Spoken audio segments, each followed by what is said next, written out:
Sorry. All right, I will call this meeting to order at 5:30. Seeing Ms. Klein isn't here, I guess we'll we'll do a roll call.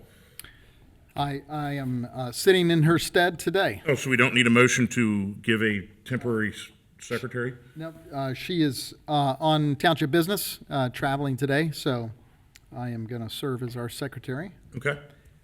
And so I'll call roll. Mr. Unger? Here. Ms. Ulrich? Here. Mr. Waller? Here. Mr. McElravy? Yes, here. And I am here. All right. You have in front of you and it's been providing in the board packet, the agenda for this evening. Are there any motions with regard to the agenda? I motion that we would approve the agenda as presented. So we have a motion and a second. Any discussion? None from me. All right, hearing none, then we'll go ahead and go to a roll call vote, please. Mr. Unger? Yes. Ms. Ulrich? Mr. Waller? Yes. Mr. McElravy? Yes. And I vote yes. All right, that passes 5-0. Next, you've been provided via email, I believe last week, or maybe it was Monday, the minutes from the last meeting. Are there any motions with regard to those minutes? I motion we approve the minutes from the last meeting. So a motion and a second. Any discussion? None. All right, hearing none, I'll call the vote, please. Mr. Unger? Yes. Ms. Ulrich? Mr. Waller? Yes. Mr. McElravy? Yes. And I vote yes. All right. And we have new business, an amendment to the agreement, the master property holding agreement with the Port the Port Authority with regard to Sears. Mr. Miller, I guess, or Mr. McElravy, I don't know who's taking that. I'll take it. All right. So we currently, as you do recall, September of 2023, the C.I.C. purchased in partnership with the Port Authority the former Sears building at Northgate Mall. And so we entered into a master property holding agreement with the port. So they have, they do this often with a lot of different properties, and our partnership with them made it a very reasonable option for us to work with them on that management and holding agreement with them. And so they, we scheduled that out for a September 2025 expiration. And so with the demolition of Sears nearing the end, we expect to maybe have grass growing in October. And so it continues to be methodically taken down. So they're cleaning that site off. But we think that the extension of this holding agreement till September 25th, 2026 would be prudent. So recommendation is approval of the motion. I motion that we extend the master property holding agreement by 1 year. So there's a motion and a second. Any discussion? Yes, it probably works out better to have the Port Authority holding it than us. I agree. No other comments. None for me. I completely agree with what Mr. Unger just said. I think that benefits us greatly. So we'll go ahead and call for the vote. All right, Mr. Unger. Yes. Ms. Ulrich. Mr. Waller. Yes. Mr. McElravy. Yes. All right, that I passes. vote yes. I'm sorry. Okay. That passes 5-0. Before we have adjournment, I don't know if anybody can provide an update on the open board member. I know we've called for applications. We have called for applications, and we are currently discussing internally, just asking for recommendations, and I have had some discussions with some members of the community, and I think we have the possibility of being able to fill that role in the coming year, but we continue to entertain applications through the Colerain.org website, and we'd love opportunities to discuss what that service on the C.I.C. board means, and happy to meet with them and talk about that. All right. Anything to add? No, sir. All right. Any motions? I motion that we adjourn the Community Improvement Corporation meeting at 5:35 p.m. All right. Roll call vote, please. Mr. Unger? Yes. Ms. Ulrich? Yes. Mr. Waller? Yes. Mr. McElravy? Yes. And I vote yes. All right. We are adjourned at 5:35. Okay, it's 6 o'clock Verizon time. It's time for the regular Board of trustee meetings for September 23rd, 2025. Can we have roll call, please? Ms. Orich? Here. Mr. Unger? Here. Mr. Waller? Here. Okay, can we stand for the Pledge of Allegiance, please? I pledge allegiance to the flag of the United States of America and to the republic for which it stands, one nation, under God, indivisible, with liberty and justice for all. And before we sit down for our moment of meditation, let us hold space for healing, for the courage to confront hatred without becoming it, and the wisdom to respond to violence with resolve and compassion. And I also believe it's Brody Allen Day. Oh, I'm sorry, bro, okay.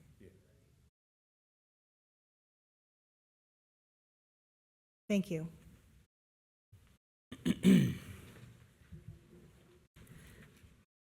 Okay, we have some approval of minutes.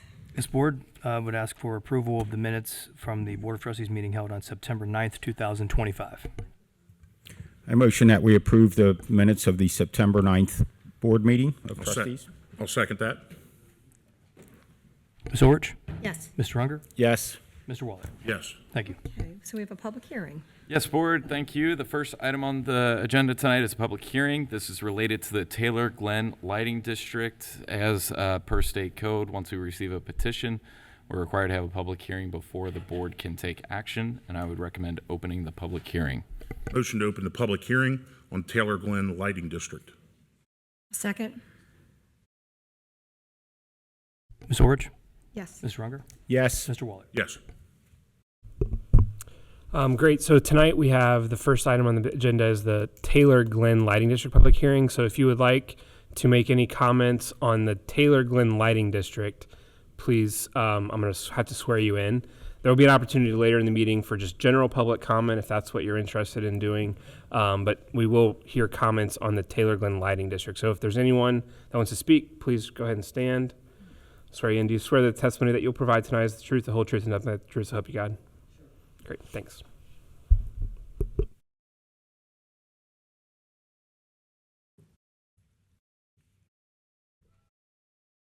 I had a question about the lighting district, if you could possibly answer it.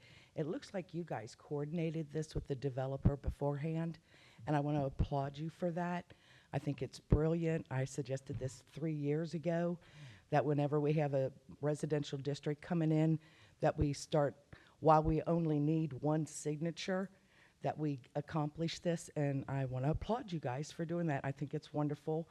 I did not get a chance to look at the lighting design, but this is an opportunity for you guys to raise up our neighborhoods with these lighting fixtures, and don't let them get the ugly commercial ones like in my neighborhood, but to get something really pretty. And I just want to thank you for that initiative. Thank you. Anybody else? Okay, so that would, Motion to close the public hearing on the Taylor Glen Lighting District. I'll second. Ms. Orich? Yes. Mr. Unger? Yes. Mr. Waller? Yes. Okay, the next is the citizens address, and I see a couple other people that haven't maybe been up here, but we have a system here that the green light gives you your 5 minutes, your yellow light is your minute, and your red light is when your 5 minutes are up, that you could please curtail what you are saying. And then we also be aware that the statements and opinions provided by members of the public during citizens' address do not necessarily represent the views or positions of Colerain Township, nor are they guaranteed for accuracy.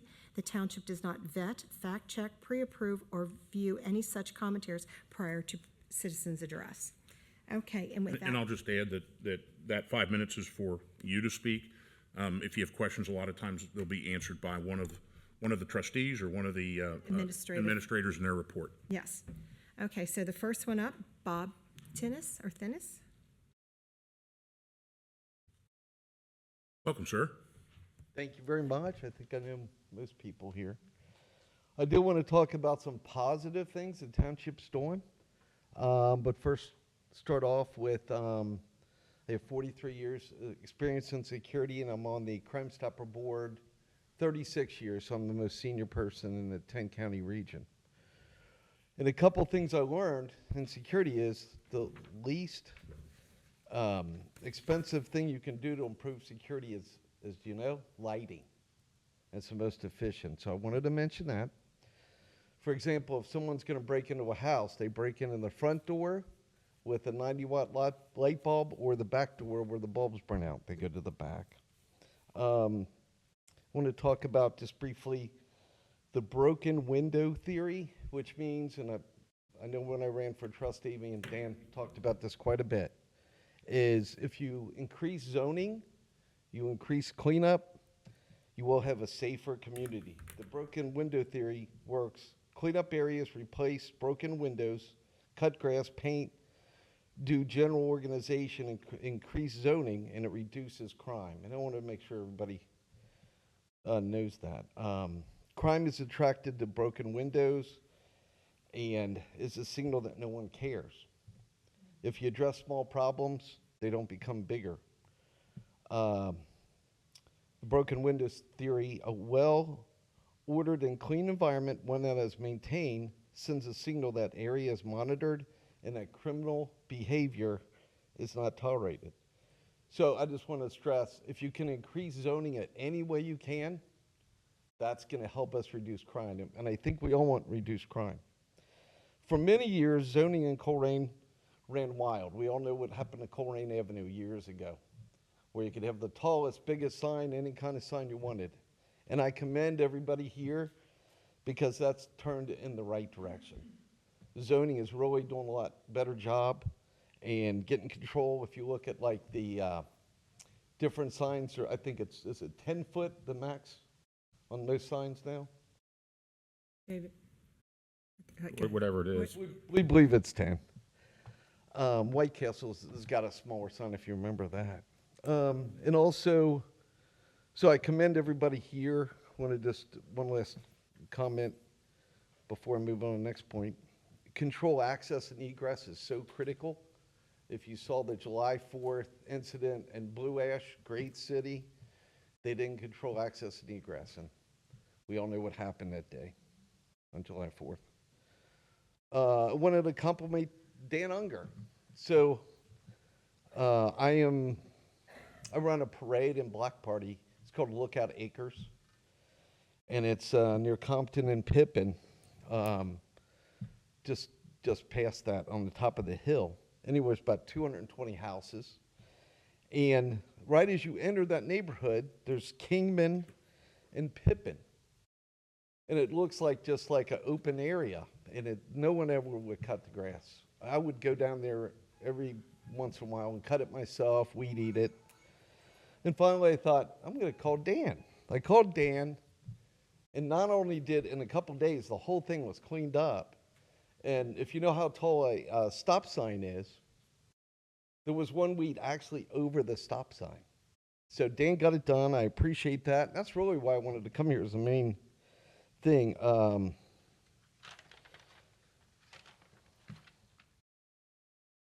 I commend Dan. Literally, he took it by the bull of the horns and just got the job done. Thanks, Dan. I do have one other solution that I don't know if anybody's talked about this before, and it may be legal, it may not. Ownership is the key. We always find out that rental homes, there's always many times more issues than if somebody owns their homes, right? Well, one thing I proposed is legal look at, can we cite the person that owns the property? For example, if I'm a landowner, slumlord, and I own 10 properties, and my job is to make sure I get the grass cut every few weeks. And if I don't get it cut for months or a season at a time, what do you do to me? All you do is you put a lien, maybe a fine. That's great. But if you would go back, if it's legal, and I'm not sure if it is, but I think we could be the leader in Hamilton County if we did this, if we would cite the owner of the property's personal residence. I don't know if that's legal. But if I have 10 homes, 10 rental homes. Sir, your time's up. It is. Yep. You can go ahead and sit down. Thank you. Thank you. Can I just say one word? No, Chief your Gordy? time's up, sir. Thank I you. wanted to say something positive about him, but Thank you. that's it. Thanks. Next up, Steve Schneibly. Schneibly?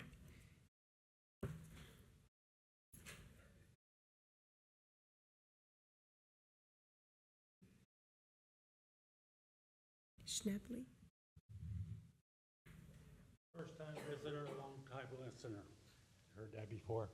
Hi, Steve. Schnebley, 4296 Hi, Steve. Rayan Drive. Good evening. I'm going to try to behave. Simple question.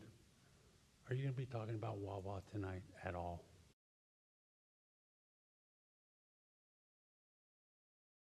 Hmm? Oh, the one at Colerain, old Colerain. No response? Okay. It's your 5 minutes. Somebody tell me behave if I get off tangent. We're waiting for the final report. It was interesting, a couple zoning meetings ago, Mr. Miller said, zoning is not in your purview.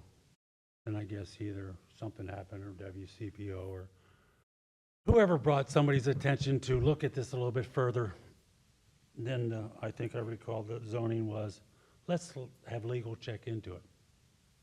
Well, then I come to find out, or I'm finding out that the legal checking into it, I think, correct me if I'm wrong, later on you will, that the legal checking into it is the trustees' legal department.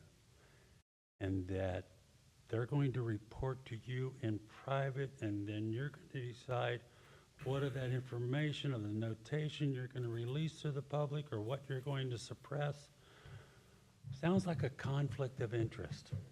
And I don't understand why you all have your jobs when you tell zoning to do something, but zoning's not doing it, and you take their authority away. We don't need zoning anymore if you don't give them authority. I think that you should be able to tell zoning to get their own legal to find out what is going on and what has gone on. I heard that in the Hill we're going to find out.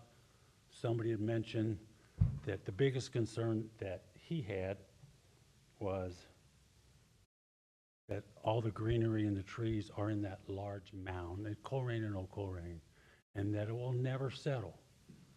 But we won't say who said it or admit to it, and I do have a witness if that does come up. But I've asked you before and before again, and for it not to get nasty, so I wish you'd do something about it and find out. We're talking about a meeting this Thursday you can join, you're welcome. I'll invite you. But it's about a proposed changes, major changes to the final development plan. I missed the jump from here's the berms and the mounds, a major development that was never called a major development, that didn't go in front of the trustees, didn't go in front of the zoning. But now we're talking about in print from Colerain Township. Let's have a meeting again for the changes to the final development plan. Major changes. I'm confused. Sounds fishy. Sounds like somebody's not telling the truth. I won't call anybody a liar, but it doesn't sound like truth because I've had a lot of conflicting answers, and I've said this before.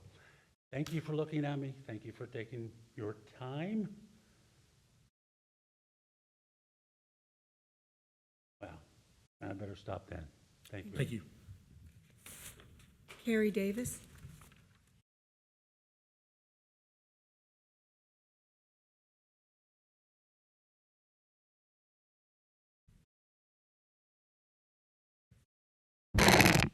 Hey, I'm going to go through some things really quickly because there's a lot on this agenda, and I think it's rude for you to have an agenda this long when you got so many elderly people who attend.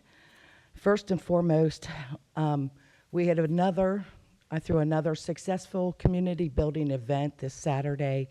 We had a flea market in the back of Northgate Mall. We had tons of small business owners from all over Colerain and outside of Colerain who came in and sold their wares, sold their plants, their mums, their crafts. And we brought in a lot of people from the area to come in and go shopping and do the Kid Zone. So another successful event that I coordinated. I also want to say that in regards to the location of the pot dispensary, if you recall, I kept trying to tell you guys we needed to be tighter on our regulations about where this was going to be located. And what you did is you put it at the south end of Groesbeck. This is what you offered. That area now will have a dispensary, a liquor store, in-town suites, and you're creating a blighted zone because you did not heed the request of residents to be very conscientious about where you locate this dispensary. You are attracting at this location people from outside of Colerain instead of the residents in Colerain who need the services, which I tried to explain to you, but you disregarded. On to the legal opinion. I stood before this board and the zoning commission. I kept saying this was a ruse, you guys telling them to get a legal opinion from your law director, that he had a conflict of interest. Frankly, any legal opinion he issued or has written is not worth the paper it's written on. It is no good because he has a biased opinion that you all have now admitted. So it has no value whatsoever. I told you it needed to go to the Attorney General's office. You guys have used the Attorney General before, and you refused this time. This is the first time in my decade of coming to these meetings where I can say I see corruption. This is corruption. When you tell them, the residents, to get, and your zoning commission, to get a legal opinion, then when the legal opinion doesn't say what you want, you pull it from them. You know it's a conflict of interest. That's a cover-up. And we have crossed over to corruption in Colerain Township. I want to make a mention about the rock, the $70,000 rock. My grandkids loved it. They thought it was fabulous. Grandma couldn't get up one step on it. But I have concerns. Mr. Weckbacker, someone provided Mr. Brody or Mr. Conover quickly provided me my records request, and I appreciate that very much. That was very timely. When I looked at the record, unless I messed up, that project cost us $70,800 in round numbers. There was $5,000 for delivery, $18,000 for the rock, $24,000 to install it. And what I don't see is where's the other 20 grand we spent. So if somebody could let me know, I'm assuming it just got lost in the paperwork, but there's 20,000 missing. We did not go to competitive bid on this, and we did not get quotes. Our record to the state indicates that they could only find 2 people in Colerain or in the area who would install this rock. And I today called 3 places, and 2 out of 3 install the rock. So I'm a little concerned about what's going on with it.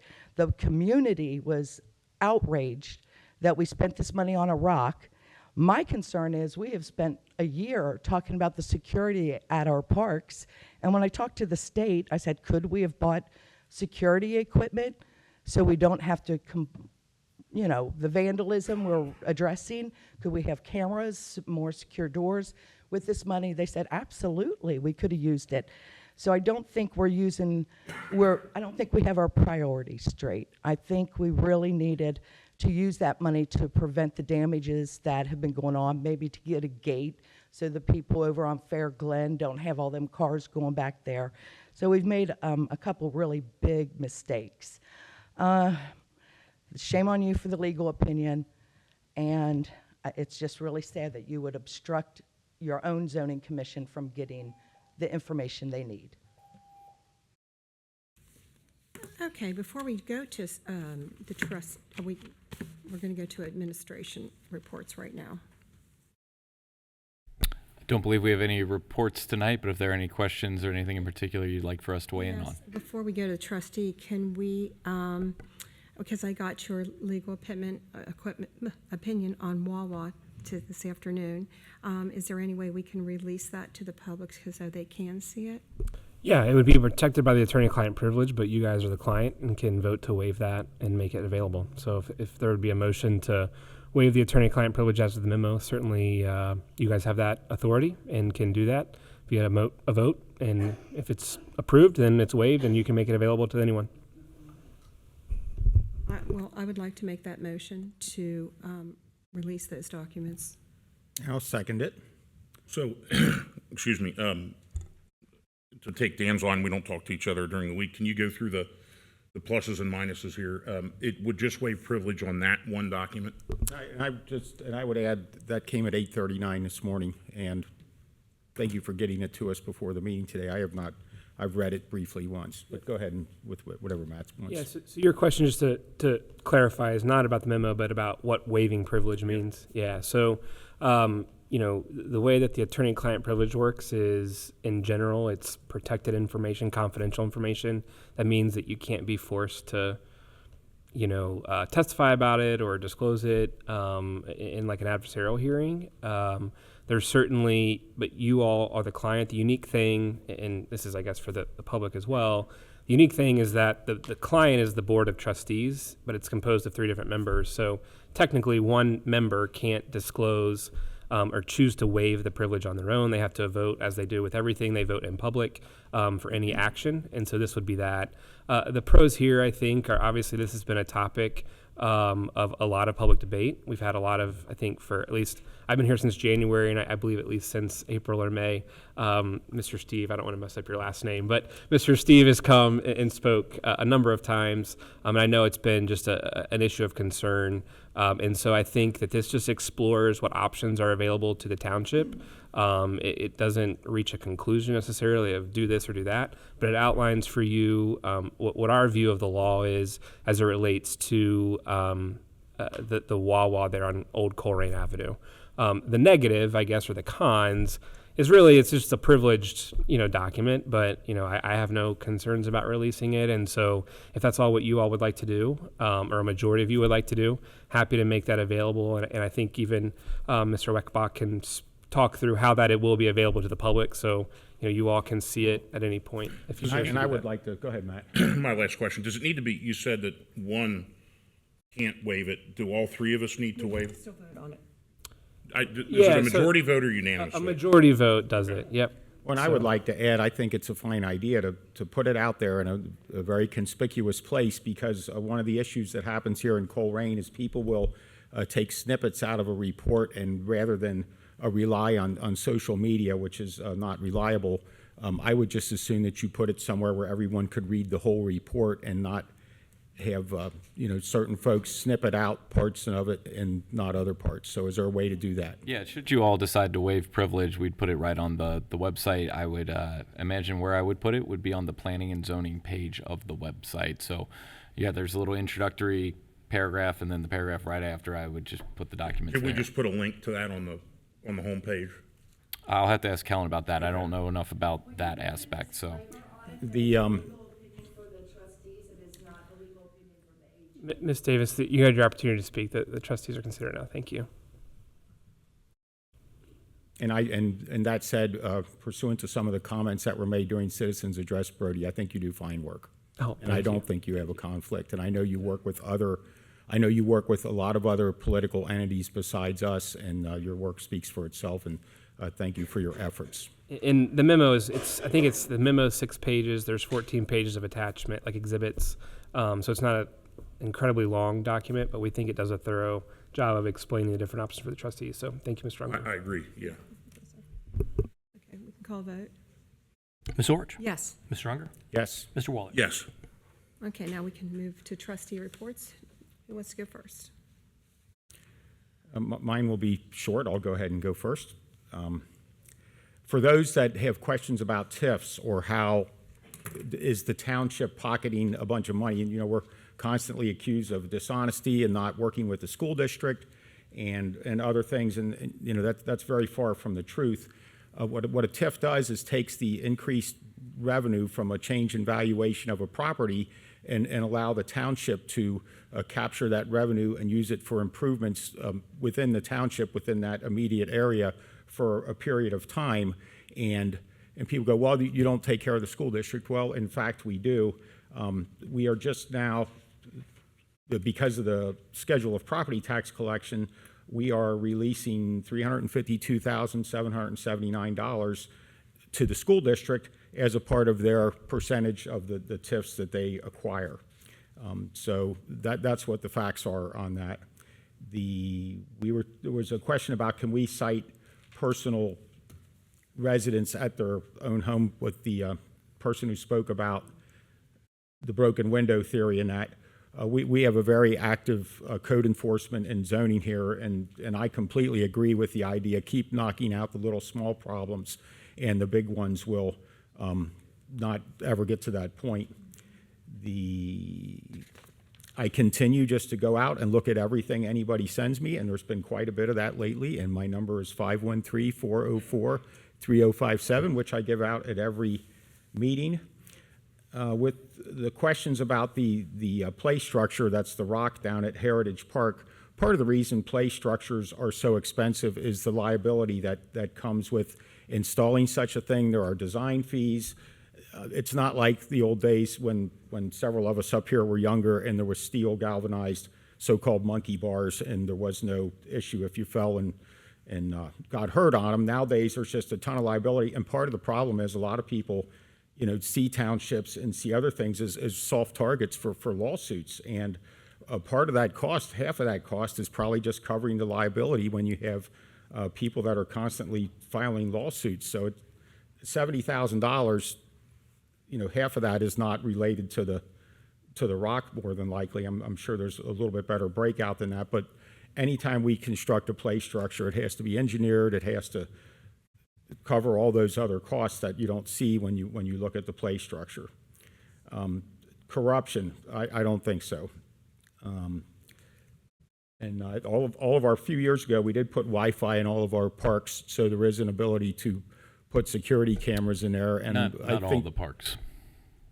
Only parks that were funded with community development block right, grants. and that was outside money that we got to do that. I remember the one over off Pippin Road. I actually went over there and talked to one of the neighbors if she would host the Wi-Fi router because there was just nowhere to put it. But anyway, yeah, we're very concerned about security in our parks, but I'll yield the rest of my time. You want to? Well, okay. Well, since we have a big recycle day on this Saturday, I wanted to invite everybody to clean out their houses and recycle.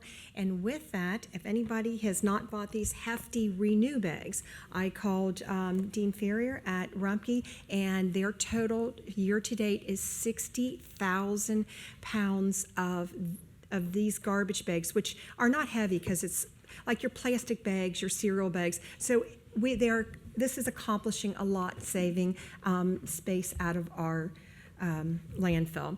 And with the rock, when you get a coupon for Kroger's to get a free pack of Coca-Cola 12-pack, you can't spend it on Dr. Pepper or Pepsi. We got a grant for the rock. It didn't cost the township. So it was somebody that gave us a gift, and that's the gift. We couldn't spend it on security. And then, yes, for Mr. Tennis, we do have a wonderful trying to keep our environmental division, and we have the rental registration, so we're trying to get a hold of all our landlords so we have the proper documentation to get a hold of them to pursue exactly what you said, okay? So we're working diligently on that. Thank you. Yeah, I'll just add to that. I think that the townships really picked up their game in enforcing property maintenance and things like that. And certainly, I think the rental registry has helped with that as well. With the play structure, the rock, I guess, as we're calling it. Look, Ms. Ulrich said that was a grant.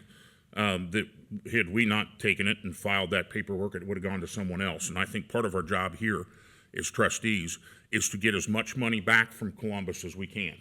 And I have tried every level of government to get an idea of how much tax money, at several levels, how much tax money goes from Colerain residents to the state of Ohio, and also as part of the sales tax, how much sales tax gets kicked back to Hamilton County.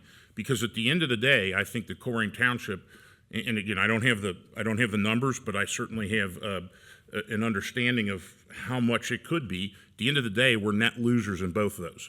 And I think part of our jobs up here is to get as much of that money back as we can. In this case, it kind of, it's not something I would go climb, but it kind of adds to the theme of the park being that active, outdoorsy kind of thing. And as the county begins to look at expanding the trail and things like that, this is part of a bigger picture. So oftentimes, you get knee-jerk reactions on someone from people that maybe don't have a longer term vision on that kind of stuff.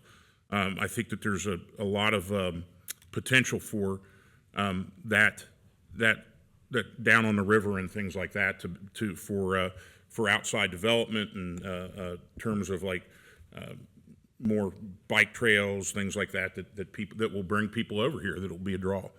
I think that's on Recycle Day. Just a reminder, I was told about a month ago, I think this is still the case, Eric Reifenberger will be here Yep, I'm working with them. with his Cans to Care. He does a fantastic job. The media's picked up on this and it's gone out everywhere. And Mr. Reifenberger collects cans and every December then gives that donation to the burn center firefighters. For the Children's Burn Center. For the Children's Burn Center, and he's done a fantastic job. And I think this year it's just exploded in growth. But if you have cans, come to the Recycle Day, and Mr. Reifenberger will take that and get rid of that for you and add to his total, which is I'm very proud of the job he's doing with that. So it's been fantastic. I think that's it for this evening. So if I may take a point of privilege to show the legal documents that you all just waived privilege on are online. So if you go to our website, this is what the website page looks like. Click Planning and Zoning. Takes you to this landing page. And right here, this is the legal opinion with the associated exhibits. They're separate links, but they're both right there, right on the landing page of the Planning and Zoning for anyone that is interested. And then since a resident asked a question about how much was spent on the boulder, page 2 of the records request provided showed the first invoice for $18,000 and then the second invoice for $18,000 that was due on receipt of the rock. So hopefully that clarifies if you're looking for documents. So page 2 and 3 of what was provided as part of the records request show where the alleged missing dollars are. So it wasn't missing, is what you're saying. What the resident said and what you're saying is two different things. The information was provided in the records request. Okay, thank you. Okay. Are we going to go to new business? Yep, so first items of new business will be presented by Police Chief Ed Cordy from the Police Department. Welcome, Chief. Okay, item A is a resolution declaring nuisance and ordering abatement. This resolution allows for the removal of uncontrolled vegetation or refuse at the following properties: 2538 Birthbrook, 2550 Birthbrook, 3396 Blue Rock Road, 2838 Brampton, 3760 Brockton, 9797 Colerain, 3252 Deschler, 3187 Elkhorn, 3193 Elkhorn, 10123 Manistee Way, 10013 Marino, 10092 Menominee, 6576 Newbridge, 8268 Sandy, 10165 Season, 2848 Sheldon, 10242 Spring Knob, 3269 Warfield, 3084 West Galbraith. Recommend adoption of the resolution. I motion we approve the resolution declaring nuisance and ordering abatement at the properties as described by Chief Cordy. I'll second that. And that's just another example of what we're doing here to constantly try to make it a better community to live in. And it's just another part of what our police do also. This is kind of a process question, so maybe for Jeff Weckbach or Brody. Why can we do the nuisance and ordering abatement all in one motion, but yet the junk motor vehicles have to be, you've had the question too? We've talked about it. Okay. Yeah, the long and short of it is the statute requires a distinct resolution for each junk motor vehicle, and it is not as abundantly clear that each abatement order needs it to be via resolution. Because the way that the junk motor vehicle statute is it's 505.871. No, 87. So it just kind of walks through that. It says a resolution is required. So I was just curious because they're both property issues. Yep. Ms. Orich? Yes. Mr. Unger? Yes. Mr. Waller? Yes. Okay, item B is a resolution declaring a junk motor vehicle at 2505 Burnside Drive. At this address, there is a 2012 white Hyundai Tucson with no tag. Recommend adoption of the resolution. A motion to adopt the resolution declaring a junk motor vehicle at 2505 Burnside Drive. I'll second it. Ms. Orich? Yes. Mr. Unger? Yes. Mr. Waller? Yes. Item C is a resolution declaring a junk motor vehicle at 2539 Adams. At this address, there's two vehicles. First being a 2004 gray Ford Taurus. Second is a 2008 gray Chevrolet Malibu. Recommend adoption of the resolution. A motion to adopt the resolution declaring junk and motor vehicles is described by Chief at 2539 Adams Road and is described in the meeting packet. Second. Go ahead, Kathy.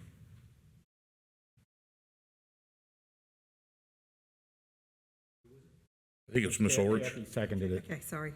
Said at the same time. Ms. Orich? Yes. Mr. Unger? Yes. Mr. Waller? Yes. Item D is a resolution declaring a junk motor vehicle at 3698 Twin View.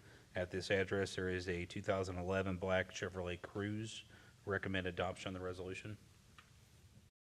A motion that we declare a junk motor vehicle at 3698 Twin View Drive as described by Chief Cordy. A second. Ms. Orich? Yes. Mr. Unger? Yes. Mr. Waller? Yes. Item E is a resolution declaring a junk motor vehicle at 8381 Fawn Lake Court. At this address, there is a 2009 black Toyota RAV4. Recommend adoption of the resolution. I motion we declare a junk vehicle at 8381 Fawn Lake Court as described by Chief Cordy. A second. Ms. Orich? Yes. Mr. Unger? Yes. Mr. Waller? Yes. Okay, and item F is a resolution declaring a junk motor vehicle at 9844 Pippin Road.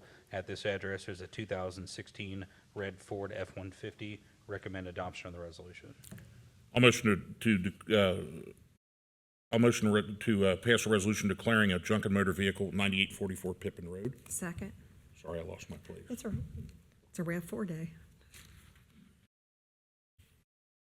Ms. Orich? Yes. Mr. Unger? Yes. Mr. Waller? Yes. Thank you. Thank you. Thank you, sir. Thank you, Board. The next item tonight will be presented by Assistant Director of Public Services, Tawana Moulter.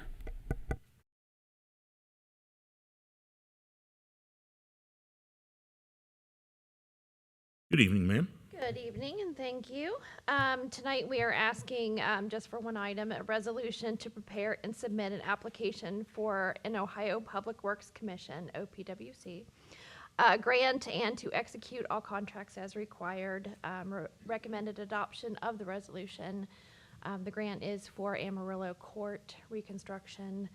It has a PCI score of 2 out of 100.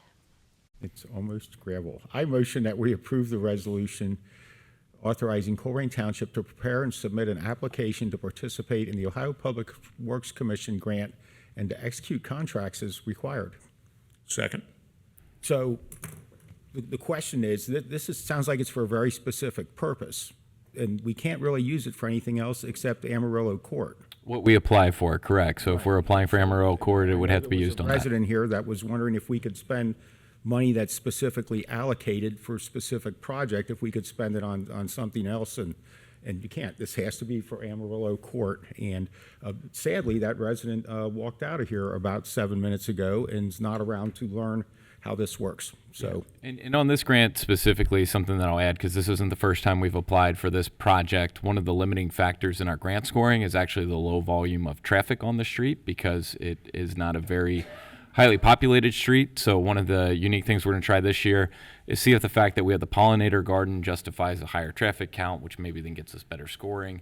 If not, we do have some grant funding from the county, and there's a time clock on that of next year. So we'll be moving forward next year regardless is our plan. and Amarillo Court is certainly ready. With a PCI of 2, it is more than ready. So thank you for pursuing that. Thank you. For the public, can you just say what PCI is?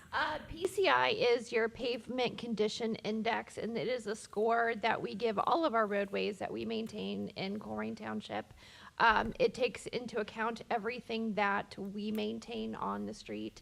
So your curbs, your asphalt or concrete, if depending on what the surface is. In Amarillo's case, it's a lot of almost gravel. Gravel. As you said. And it takes into account the stormwater systems, everything from an infrastructure standpoint on that street that we maintain. Gives you that score. Our crews go out and they regularly update them. We use the PCI scores to determine what streets we need to pursue repaving, which ones are good for other projects to extend their life. We just finished going through and updating all of our PCI scores, and we've actually found that the investment that we've been doing over the last couple of years has really helped our scores, and we've got a good average of a C. It has improved from, I think it was 60 on average Yep. to 66. And so that is the average for a street in Colerain Township that we maintain. The other important aspect to point out is we don't maintain every road. So Springdale Road, Colerain Avenue, those are not ours. We do the smaller residential streets, and those are the ones that we take into account with our scores. Thank you very much. Welcome. Did somebody make a motion? Oh, Ms. Orich? yes. Mr. Unger? Yes. Mr. Wallace? Yes. Thank you. Thank you, Board. The next items are from the Development Director, David Miller.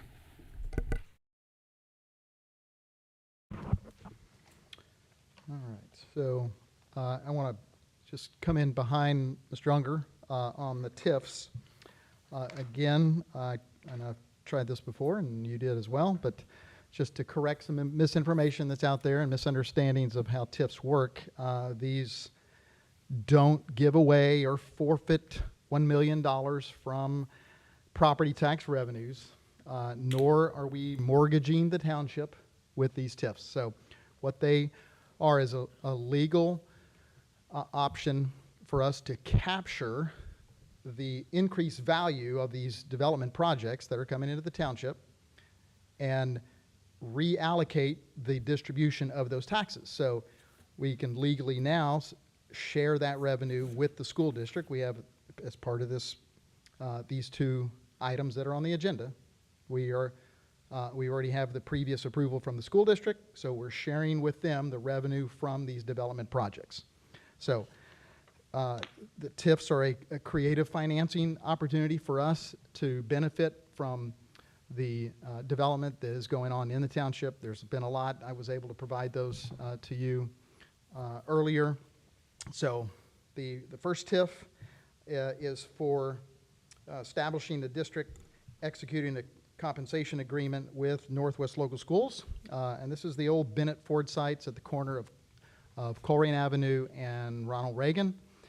So just recently, the Bennett Ford site was demolished, so that site is now clear. It's ready for development. It's 15 acres. I know that the owners are interested. They haven't. They're interested in redeveloping that. The building was old. It had some problems. It would have taken a lot to redevelop it. We showed it a number of times, but it just couldn't quite get there, and so the owners felt like the best option was for them to just scrape it clean. And so prime opportunity there for a major development. And so this is going to, even though it hasn't been discussed or created for a specific opportunity, what this will do is allow us to put the TIF there, and then when the project does kick off, whatever that is in the future, the clock will start running at that point, and we'll have a 30-year TIF on top of that parcel. Mr. Miller, if I could add to that. Okay. Yeah, the TIFs for commercial properties, the definitions are way broader in what we can use it for. And we have a future anticipation of Station 102 for the fire with some of the TIFs. It's the residential TIFs that are much more limiting in what we can do with it. We have been able to buy in 2025, 273 and 26, 220 and 27, anticipated 220 on police vehicles. excuse me, allergies are bad right now, on police vehicles, if there's money left over in the TIF at the end of the TIF period, and this is especially applicable to the residential TIFs, then you can clear out that fund. Thank you. And that then goes to the general fund after that 30-year period. And I understand that, and I think I'm right on this, that while that money may be sitting aside, it's being earned, interest is being earned on it, correct? Now, is that added at the end, or does that go? So right now, the way our township accounts are set up, outside of the road and bridge and gas tax funds, because there's special state codes around them, all interest earned on idle cash goes to the general fund. So if the police fund has a balance, if the TIF fund has a balance, that idle corpus, for the technical term, the interest earned on that goes to the general fund for any use. So we're talking about having unrestricted fund balances and TIFs in 2030 of 3.6 million, 4.5 million in 2031. That would earn, I don't know what we'd anticipate if you're conservative, 4 or 5%. I'd buy NVIDIA stock with it, but I'm a little bit more aggressive. So, and one claim I've heard too is that, and I don't understand where this claim comes from, is that this money goes to developers, and it may be that I think people were kind of proof texting the resolutions, because the resolution does say, and I pulled up every TIF resolution today, the board hereby finds and declares that certain public improvements in the township, planning, design, and construction of public area improvements, it makes it look like there are improvements needed with this development coming in. But if you go further down, which in the copy of some kind of Facebook post I was sent, this wasn't included, you can use it for safety services, including police and fire personnel, the planning, design, and construction of public safety, park, and recreation facilities, and toward the furtherance of economic development within the township.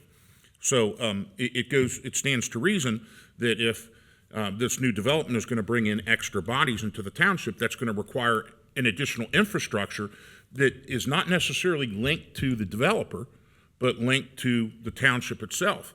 And that money then can be used to pay for those expenses. Now, there's an economy of scale here in that, we need X amount of police officers no matter how many people we have. We need X amount of fire and EMS, and it helps us take advantage of an economy of scale with some of the TIF money that can be repurposed for those reasons. Would that be a fair? Yeah, I think that's a good way to summarize it. And you put everything into the kitchen sink in because you don't necessarily know exactly what that board of trustees is going to want, if it's going to align with the board of trustees in 10 years from now. Right. And so you could limit what future boards do by excluding items as well with these resolutions as they're brought before you. In the legal requirement is that we may make the school district whole.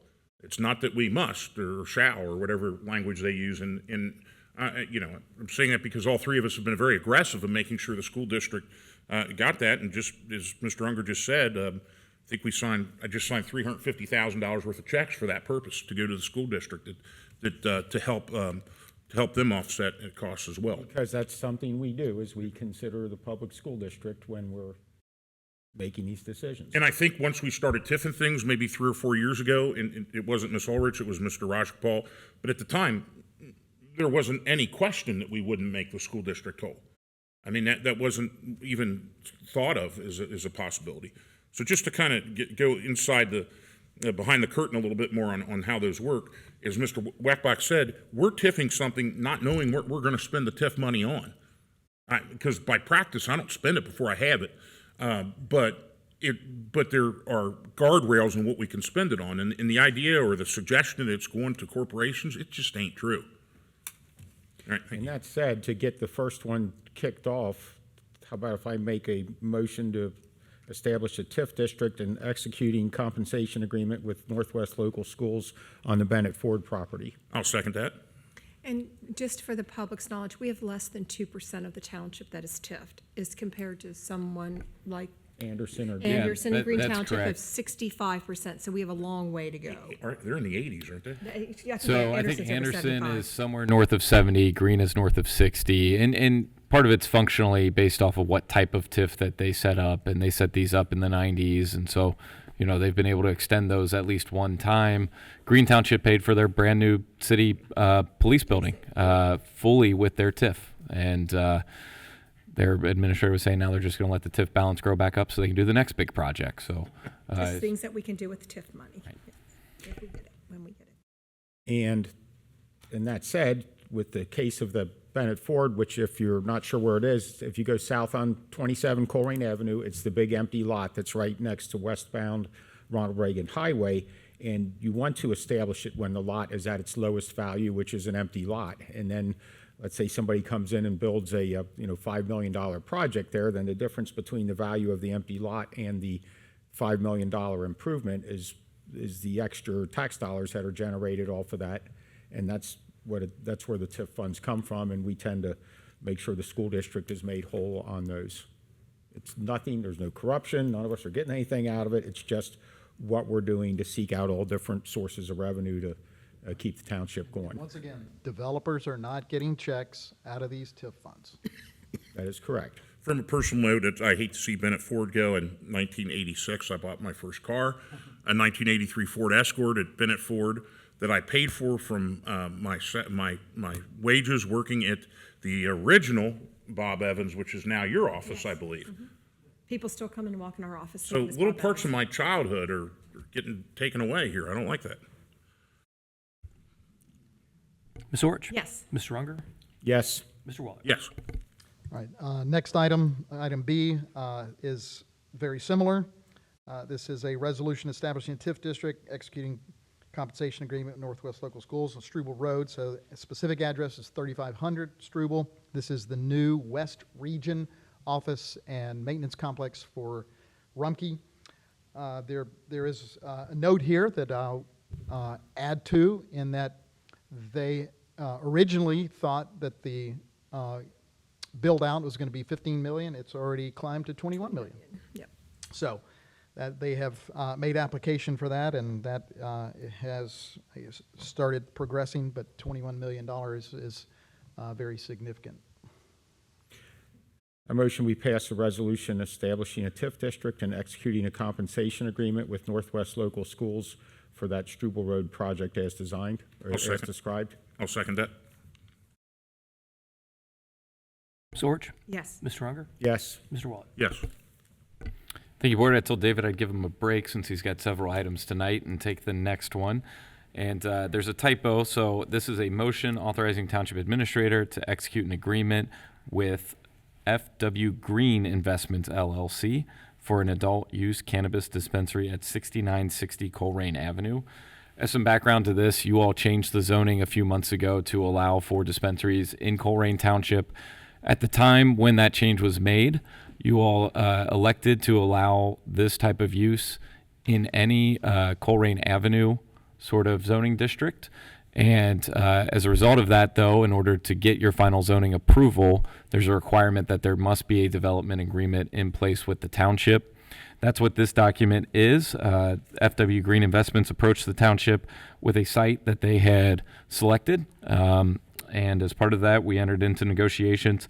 This development agreement would require them to pay us $60,000 per year. And on top of that, they are guaranteeing that they will pay us the equivalent of the tax collections should the state decide to eliminate the local marijuana use tax. And so those are kind of the two really big items in the development agreement, but I'm happy to answer any questions that you all may have.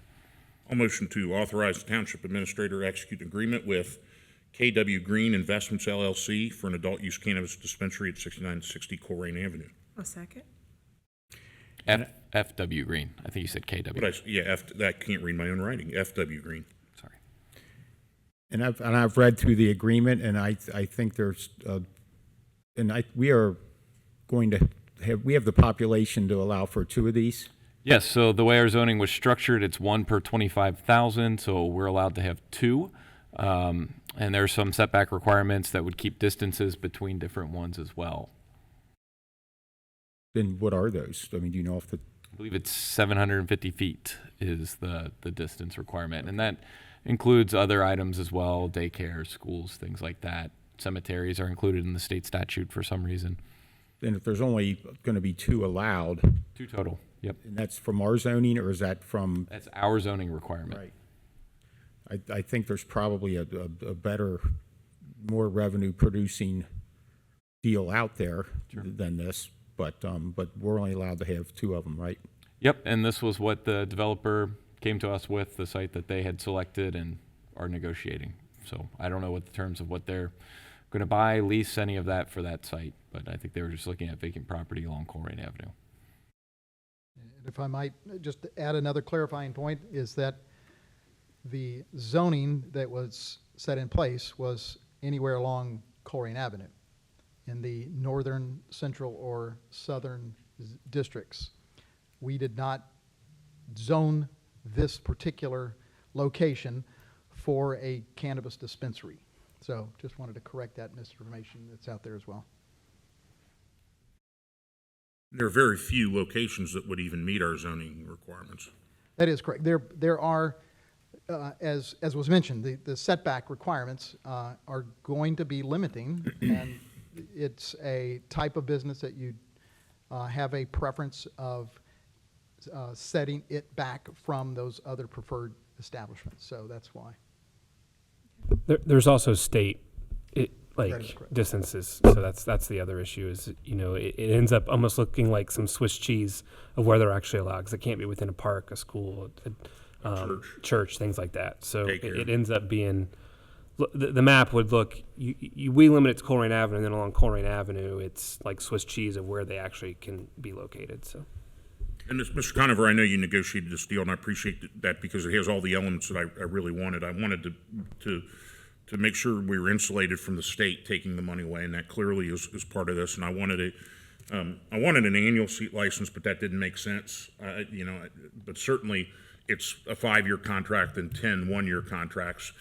So if that dispensary decides it doesn't want to pay anymore, or if it wants to take us to court, then we'll just sever the agreement. And if it's profitable, the market will call for someone else to come in.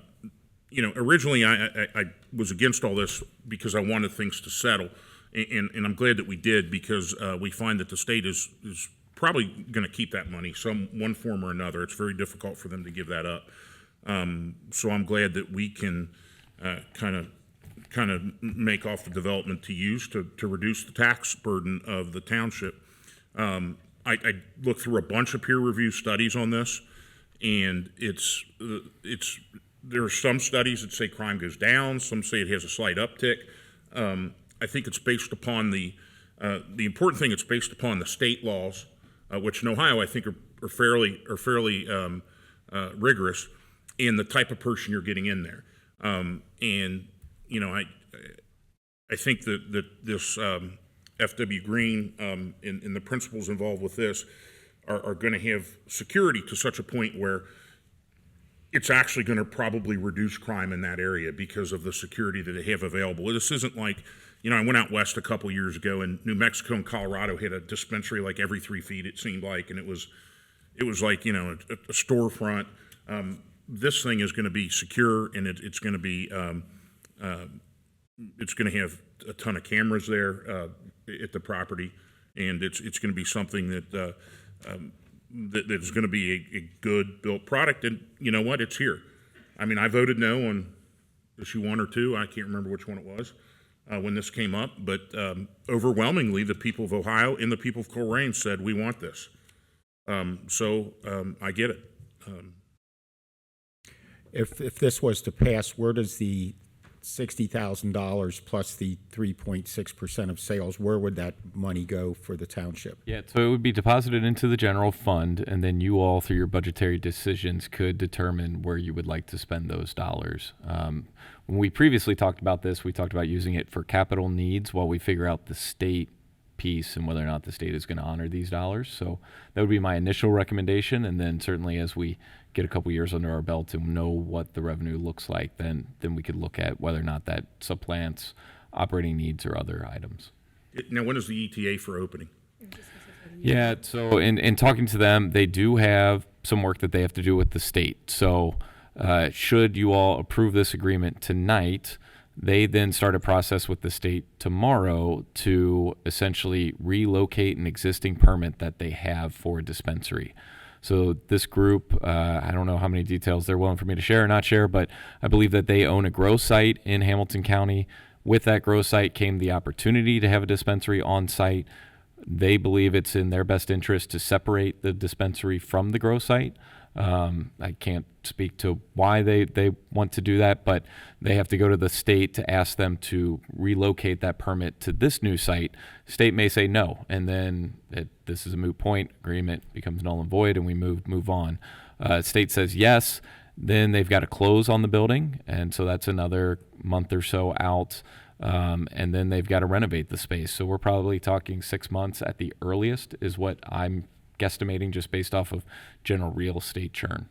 So, to my knowledge, the only community that's gotten actual funding is Harrison Township because or maybe it was City of Harrison. City of Harrison because they had a developer agreement like this. The state hasn't released any of the funds. So we'll get 60 grand before they even unlock the place. That's my understanding, yeah. And so the issue at the state level, from what I'm seeing, is that while the money is there, and while the bill says that they're to cut the payments to local jurisdictions, they haven't actually allocated the funding yet, is my understanding. So once they allocate the funding, then those streams would go into all those communities that have had these in place. And honestly, that can change with the winds of who's elected in Columbus.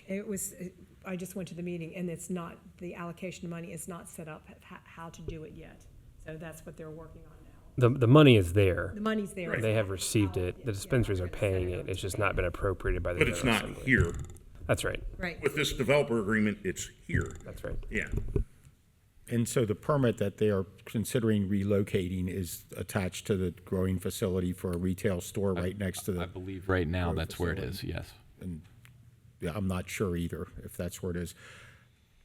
Back in March, I went to a meeting of Township Trustees for the Hamilton County Township Association meeting, and there was quite a bit of debate that will anybody ever actually get funds from any of these. And I think we had that discussion back in March or April the last time this came before the board.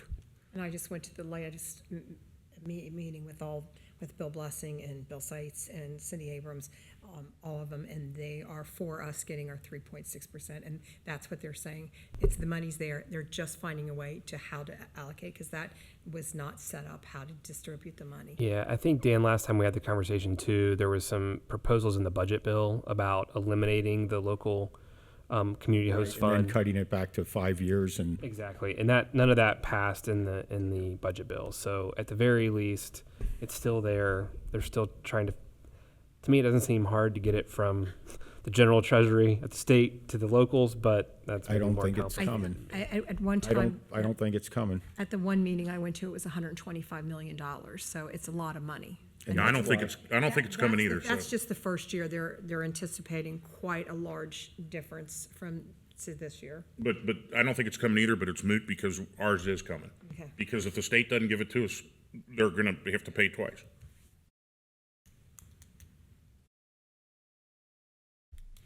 Ms. Orich? Yes. Mr. Unger? No. Mr. Waller? Yes.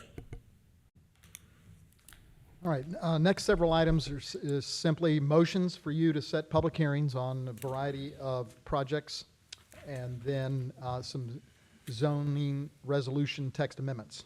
So first item is a motion to set a public hearing for October 14th. That'll be our next Board of Trustees meeting, 6 p.m. here in Chambers, for a major modification to the final development plan at 6401 Colerain Avenue.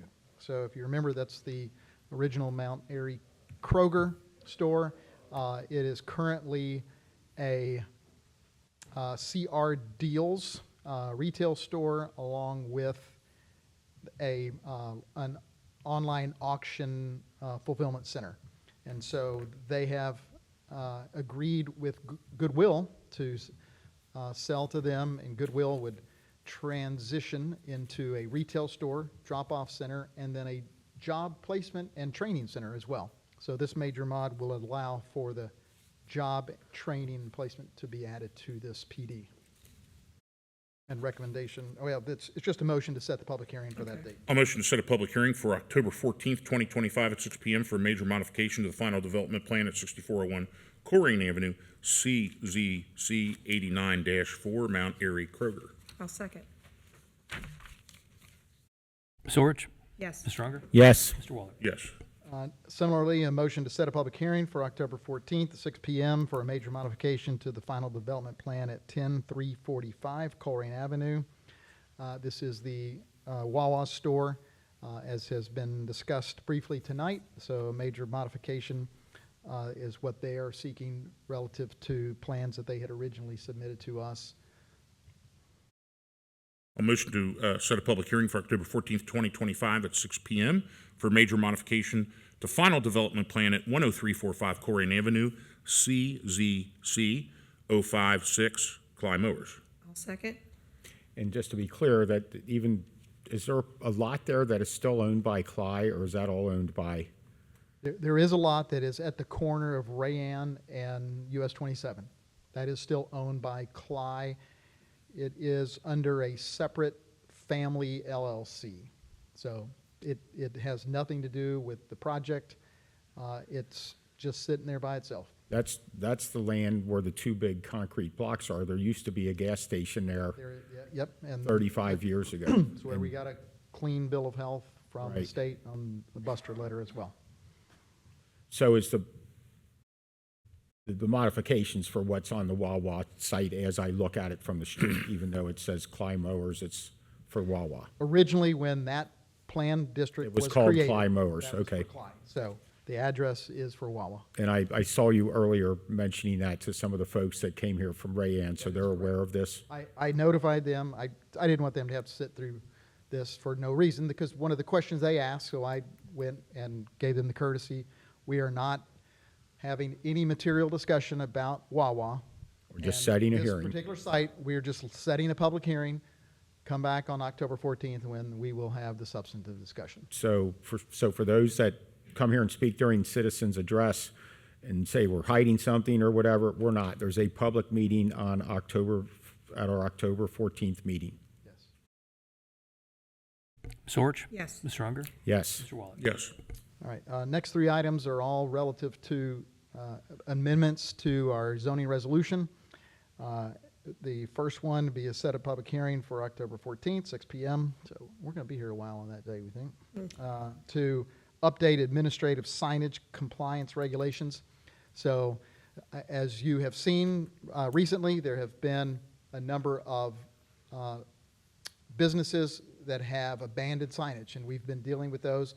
So it was a new process that we created, and we think we can streamline that, make it more efficient, and so that's what these text amendments would do if you approve them. So these have already been through the zoning commission, and they come with unanimous recommendation from the zoning commission at their last meeting, and so you're receiving these items and then setting them for a public hearing. I motion that we set a public hearing for October 14th, 2025 at 6 p.m. for zoning commission case CZZ 25-9, a zone text amendment to update administrative signage compliance regulations. I'll second. Ms. Orich? Yes. Ms. Stronger? Yes. Mr. Waller? Yes. Next would set a public hearing October 14th, 6 p.m. for a text amendment to update administrative waiver regulations. And again, this is going to simplify things, primarily aimed almost exclusively to residents when they have really simple projects at their home. We don't want to have to force them to go through expensive permitting that delays their project. And so this would allow us to simplify the process for them. A motion we set a public hearing for October 14th, 2025 at 6 o'clock for zoning commission case CZZ 25-10 to zone text amendment to update administrative waiver regulations. I'll second that. Ms. Orich? Yes. Ms. Stronger? Yes. Mr. Waller? Yes. Final item, we'll set a public hearing for October 14th, 6 p.m. for zone text amendment to modify setback requirements for swimming pools. And quickly, we wrote an entire new zoning resolution, passed it October of 2024. And somehow the rear setback for pools got changed. Not sure how that number got in there, but this just makes it uniform all the way around for the setbacks for the pools. So, Motion that we set a public hearing for October 14th, 2025 at 6 o'clock for zoning commission case CZZ 2511, zone text amendment to modify setback requirements for swimming pools. I'll second. So anybody that got a pool permit during the interim from October of 24 until this comes up on the agenda, They either were able to comply. It's currently 25 for the rear setback. from the rear property line, you have to be 25 feet in. Right. So your smaller lots made it impossible for some. So if you had a larger lot, or they went to the Board of Zoning Appeals and they were able to get a variance for that. But we want to just, Okay. What is do you know what the number is off the top of your head? How far back? currently it's 25. Right, but what 10 is, It's 10 on the sides and 25 in the back. okay. So where it's going to be 10, 10, 10 all the way around. Does that take decking, or is that just the end of the pool? That's, Decking, concrete?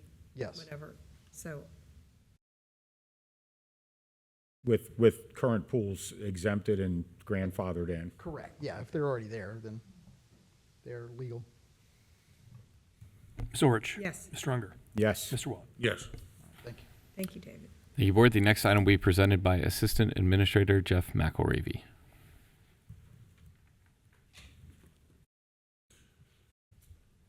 Welcome, Mr. McElravy. Board. Thank you. So the next item on your agenda is a resolution authorizing the adoption of amended appropriations. You may recall at your last meeting that we made adjustments to a couple of TIFs, or actually a series of TIFs, and I referred to this as trying to hit a moving target. We do have final numbers in now for the second half property tax settlement, and that's going to require that we make a couple of reductions in appropriations for two of our TIF funds to align those appropriations with revenue. So the first reduction in appropriations is in Fund 2901, that is the Kroger TIF, and this would reduce appropriations by $43,049, excuse me, to $415,658. And in Fund 2905, this is the Northridge TIF, it would reduce appropriations by $11,249 to $71,814 to align appropriations again with revenue. And then the third change is with the Dunlap Grove TIF, and this is actually an increase in appropriations of $161,280 to $294,280 to pay for a portion of the Springdale Road sidewalk project, and the staff recommendation is adoption of the resolution. I motion we adopt the resolution authorizing the adoption of amended appropriations as described. Second. Ms. Orich? Yes. Mr. Unger? Yes. Mr. Waller? Yes. Thank you, Board. Board, the next item of new business is a resolution to establish the Taylor Glen Phase 2 Lighting District. So as mentioned, we had a public hearing earlier today. Per ORC, you are required to pass a resolution to establish the district. Once that occurs, then all ongoing costs in the future will be passed on to the residents that live in that neighborhood, just like all of our other lighting districts. And I would recommend adoption of the resolution. I'll motion to adopt a resolution to establish Taylor Glen Phase 2 Lighting District. I'll second. Ms. Orich? Yes. Mr. Unger? Yes. Mr. Waller? Yes. Thank you, Board. And the last item of new business is a motion establishing trick-or-treat hours from 6 to 8 p.m. on October 31st, 2025. This is consistent with past years, and once we adopt this, we'll have Helen share this with various news outlets and different folks so that they're aware of when trick-or-treating is in Colerain Township. And recommend adoption of the motion. I'll motion to establish trick-or-treat hours from 6 to 8 p.m. on October 31st, 2025. Second. Ms. Orich? Yes. Mr. Unger? Yes. Mr. Waller? Yes. Thank you, Board. No old business. There were two consent items, both donation acceptances from the Cincinnati Moose Lodge in the amount of $1,548.18, one donation to the fire department and one to the police department, and I recommend adoption of all consent items. I'll motion to adopt the consent items. I'll second, and keep playing Keno at the Moose Lodge. And yes, thank you to the Moose Lodge. They're Yes. very generous with us. They have been incredibly generous. Yeah, they have. 6 years I've been on this board, it's just been fantastic. Ms. Orich? Yes. Mr. Unger? Yes. Mr. Waller? Yes. Okay, Okay, do we have a fiscal officer? No report tonight. Okay, Thank no you. report. Is there a need for an executive session? I would request a motion to go into executive session in accordance with ORC 121.22G4 to discuss collective bargaining sessions with public employees concerning their compensation. I will make a motion to enter into executive session for those reasons as exceptions to the Sunshine Law, even noting this late hour from this loaded agenda. I'll second. It's 7:15, the meeting's only gone on an hour. It's just unfair. It's a pretty short meeting. Ms. Orch? Yes. Mr. Unger? Yes. Mr. Waller? Yes. Do you anticipate any action after that? I do not anticipate any action. So you're welcome to hang around till we come back to adjourn the meeting. 7:43, we've returning from executive meeting. We'll have roll call Ms. Orch? here. Mr. Unger? Here? Mr. Waller? Here. Okay, is there anything to report from Nothing to report. Nothing to Motion report. to adjourn? Motion second? Ms. Orch? Yes. Mr. Unger? Yes. Mr. Waller? Yes. So meeting is adjourned at 7:44. Thank you.